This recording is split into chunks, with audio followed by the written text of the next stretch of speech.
Have you ever wondered what we're actually looking at when we see Jupiter's surface, given that it has no land? This image was captured by the Juno spacecraft, and Jupiter looks so detailed, so symmetrical, and so colorful. That's why so many people suspect these Jupiter images have been digitally altered. But these are completely real images captured by the Jupiter probe. Today's episode will give you a much deeper look at Jupiter. Let's explore the mysteries hidden inside the cloud layers of the solar system's largest planet. Scientists recently used the Juno spacecraft and the James Webb Space Telescope to capture the latest images of Jupiter. From these images and observation data, we found that Jupiter's clouds have not only horizontal structures, but also unique formations in the vertical direction. The Great Red Spot and all those storms of various sizes are not just sitting still. They expand, they darken, and they constantly spread and evolve. But here's the thing. Jupiter has absolutely no solid surface. So what exactly are we looking at? If there are surface features, shouldn't there be some kind of order beneath them? Jupiter's atmosphere, which looks so colorful and stripe-like, actually hides quite a few big secrets. These bands, stretching from the equator to the poles, are not static.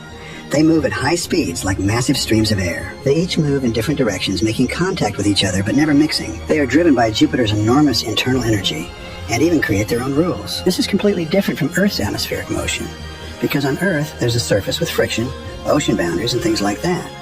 But Jupiter has none of that. Jupiter's rotation speed and internal heat create these massive jet streams. Each band of airflow is like a giant that can spin hundreds of miles per hour. They are literally rivers of air rushing through the sky. And these air currents don't just exist horizontally. They also run vertically. The James Webb Space Telescope recently detected an unknown jet stream in Jupiter's upper atmosphere. It reaches speeds of up to 310 miles per hour. This invisible current was discovered through its heat signature at infrared wavelengths. Inside Jupiter's atmospheric structure, there are cloud layers made of water vapor and ammonia. These clouds appear in different colors simply due to light reflection. It has nothing to do with chemical density. In some regions, warm air rises and then merges together. In other regions, cooling material collapses to form vortices, where each color represents a temperature, and each curve shows dynamic change. So where do all these motions come from? And why can Jupiter's atmosphere stay stable without a solid surface? The answer actually comes down to speed and temperature. Jupiter's atmosphere has no stable surface. Only shapes formed by pressure differences and rotational effects. Within this structure, temperature imbalances over time trigger turbulence. These disturbances occur both horizontally and vertically, forming multi-layered systems. In some places, these systems become stable storm structures. The most eye-catching of all is the Great Red Spot, which has existed for centuries. Why are people so fascinated by Jupiter's Great Red Spot? It's because the Great Red Spot is Jupiter's most mysterious and largest storm. It's not just a simple vortex. It has a layered flow system. It's located in Jupiter's southern hemisphere, on the western side. At its largest, 2 Earths could fit inside the Great Red Spot. The storm system extends about 185 miles deep from the surface. It rotates at speeds exceeding 250 miles per hour. One full rotation takes about 6 Earth days. Between the different layers, both temperature and speed vary. The lower gas layers are denser, hotter. They are also faster. Scientists have observed over the years that the Great Red Spot's horizontal diameter is shrinking, but it is expanding in the vertical direction. This change means the storm is growing taller. But the behavior of Jupiter's atmosphere goes well beyond just these storm systems. High-energy electrical discharge events are also frequently observed in Jupiter's atmosphere. These are what we call lightning. Just like lightning on Earth, it produces flashes of light, but its scale and energy far exceed anything we see on Earth. The Juno spacecraft was one of the first instruments able to directly detect these lightning strikes. Especially on Jupiter's night side, Juno collected data using its optical sensors and radio detectors mounted on its sides. The sudden flashes in the images, combined with simultaneous radio signals, confirmed the presence of lightning. Furthermore, the formation of this lightning is closely tied to the chemical composition of Jupiter's atmosphere. Jupiter's atmosphere has high concentrations of ammonia and water vapor, and thermal updrafts carry them to higher altitudes. As they cool and become denser and fall back down, they drag surrounding gases along with them. During this process, particles containing both water and ammonia are formed. These become dense ice particles, in other words, ice crystals. These ice crystals play a key role in the formation of lightning. Because the falling particles accumulate different levels of electrical charge, this leads to a sudden discharge of electricity. Some lightning strikes are completely invisible to optical sensors, but can be detected through radio frequencies. After all, lightning, deep within the cloud layers, may have its light absorbed before it ever escapes the clouds. But radio waves can travel much farther. That's why Juno's instruments are able to regularly record these signals. So here's the real question.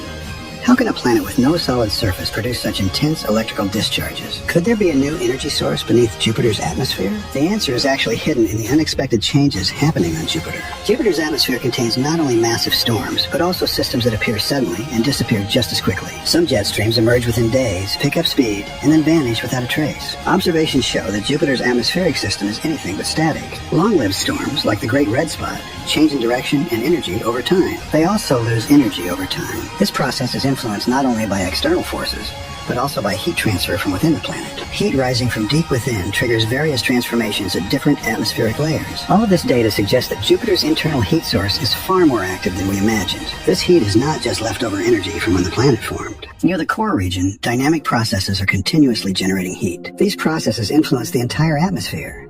The direction of jet streams, the shape of storms, and the occurrence of lightning are all connected to this. Speaking of Jupiter's structure, it is indeed very different from what we used to think. A deeper study of Jupiter's interior revealed that the classical model is simply not adequate. Analysis of Jupiter's internal density and mass distribution shows that it deviates from the expected symmetry. As for Jupiter's core, there is still no consensus. Some models suggest Jupiter's core is larger than Earth, but the data collected by Juno shows that Jupiter's core is extremely chaotic and has no clear boundaries.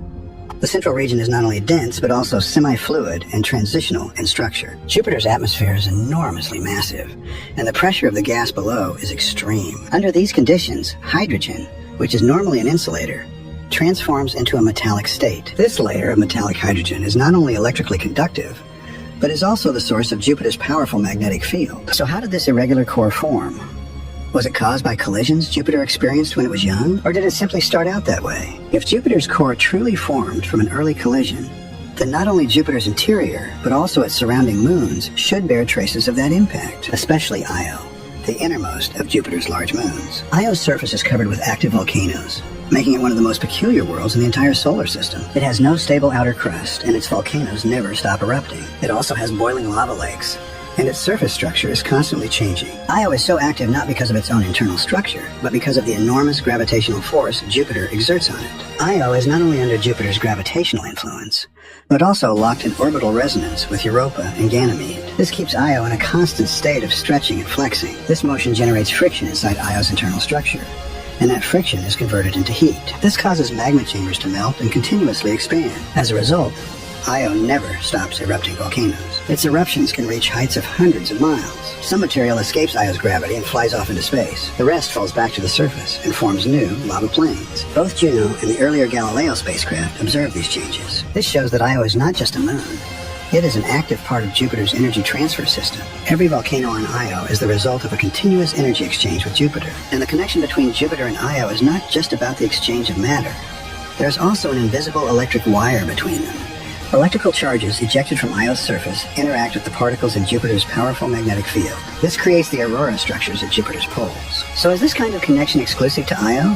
Or do Jupiter's other moons produce similar effects? Of course not. Dozens of moons around Jupiter are all continuously interacting with Jupiter's massive magnetic and gravitational fields. Each moon produces different effects due to Jupiter's gravity, radiation belts, and magnetic field. These interactions make the Jupiter system far more complex. Jupiter can't be treated as just a single celestial body.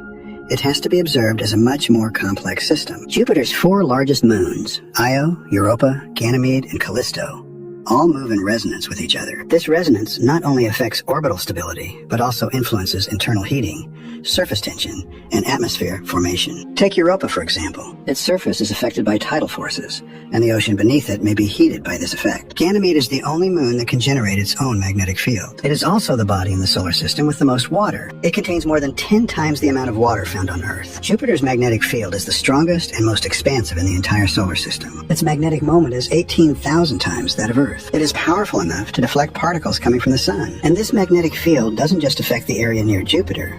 It directly influences the orbits of its moons as well. Around Jupiter, a unique mini-structure system is formed. On the scale of the solar system, only Jupiter is capable of independently creating such a complex magnetic system. That's why many scientific models have started to define Jupiter as a mini-solar system. This system is not just about physical interactions. It may even influence how we define the boundaries of potential life. The moons around Jupiter are no ordinary moons.